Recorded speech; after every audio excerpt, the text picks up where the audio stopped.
দ্বিতীয় ইরানি রণতরীতে ইঞ্জিন বিভ্রাট, 204 জনকে উদ্ধার শ্রীলঙ্কার নৌসেনার জাহাজ মাঝ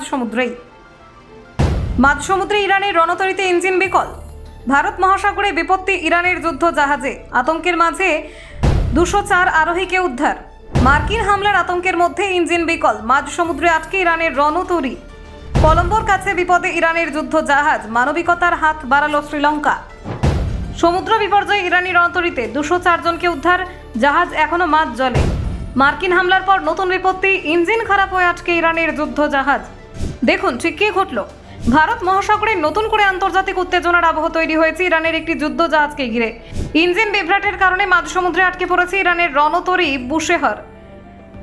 জাহাজটি শ্রীলঙ্কার জলসীমার কাছাকাছি অবস্থান করছিল। পরিস্থিতি গুরুত্ব বুঝে উদ্ধার অভিযানে নামে শ্রীলঙ্কা নৌবাহিনী। শ্রীলঙ্কার নৌসেনা জানিয়েছে, IRINS বুশেহর যুদ্ধ জাহাজটিতে মোট 208 জন আরোহী ছিলেন। তাদের মধ্যে 204 জনকে নিরাপদে উদ্ধার করা হয়েছে।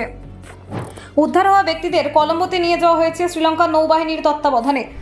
উদ্ধার হওয়া ইরানি নাগরিকদের প্রথমে ওয়েলিসারা নৌঘাটিতে নিয়ে যাওয়া হবে। সেখানে তাদের শারীরিক পরীক্ষা করা হবে।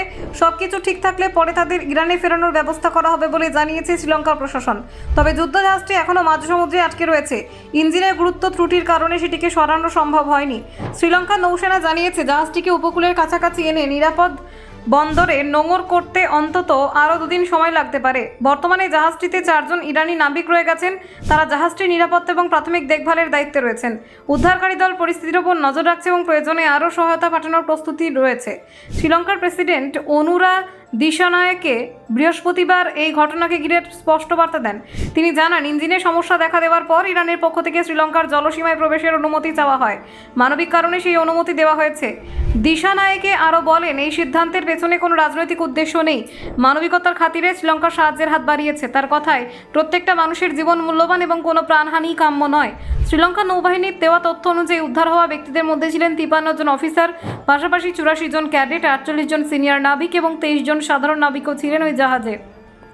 এই ঘটনাকে ঘিরে উত্তেজনা আরও বেড়েছে সাম্প্রতিক একটি সামরিক ঘটনার পর।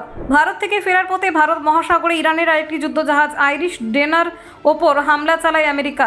মার্কিন নৌবাহিনীর টর্পেডো হামলায় জাহাজটি সম্পূর্ণরূপে ডুবে যায় বলে খবর। সেই ঘটনায় বহু ইরানি নাবিকের মৃত্যু হয়েছে বলে আশঙ্কা করা হচ্ছে। ঘটনাটি আন্তর্জাতিক মহলে আলোড়ন ফেলেছে। ডুবে যাওয়া জাহাজটি উদ্ধার অভিযানে শ্রীলঙ্কার পাশাপাশি হাত বাড়ায় ভারত। ভারতীয় সেনাবাহিনী এবং নৌবাহিনীর সহযোগিতায় সমুদ্রে তল্লাশি চালানো হয়। এখনও পর্যন্ত 84 জনের দেহ উদ্ধার করা সম্ভব হয়েছে। উদ্ধার হওয়া মৃতদেহগুলি ইরানে ফেরানোর বিষয়ে আলোচনা হচ্ছে। শ্রীলঙ্কা সরকারের সঙ্গে এই নিয়ে কূটনৈতিক স্তরে কথা বলছে ইরান। বিষয়টি দ্রুত মিটিয়ে ফেলার চেষ্টা চলছে বলে জানা গেছে।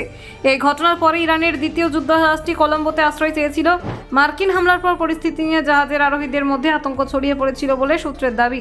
ব্যুরো রিপোর্ট, অজানার দেশে।